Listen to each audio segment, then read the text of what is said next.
Hey everyone, welcome back to our channel. Today I'm going to show you how you can change your recycle bin icons in your computer or Windows in a very simple way.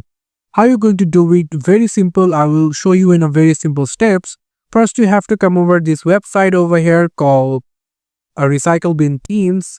Don't worry, I will give you this website link into video description. From there, you can simply go in. So as you can see, there are lots of options and preview available themes. So there are a lot of themes over here called Patrick Star, Popcat, Kirby, Cana, Sword, Kirby, French Fry, and Minecraft Chest. If you want to preview them, then simply click on that. And as you can see, you can simply preview them. Also, you can show the video over here. As the Popcat, you can simply show them over here.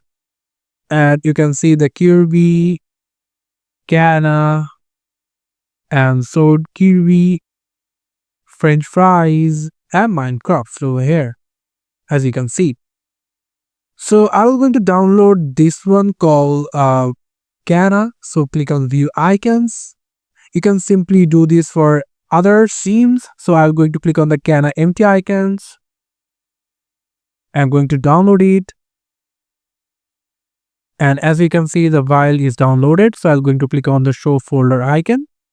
And as you can see, the 2 is downloaded. So I'm going to click 1. And as you can see, the Cana empty is file is downloaded. So now I'm going to close it. I'm going to minimize the browser. So I'm going to go for the start icon, click on the right mouse button, then go for settings, then go for personalization, then go for themes. And then we will go for the desktop icon setting, click on that. And from here, you just need to minimize the background. I'm going to select the recycle bins, click on the recycle bin full, click on change icons, click on the browse, go for the download file location where you downloaded Cana empty, click on that, click OK, click apply. And as you can see, the recycle bin will looks like this and the icon has been changed. So this is how you can simply change your recycle bin icons in your computer. Thank you so much for watching this video. I hope to see you for another video. Till then, goodbye.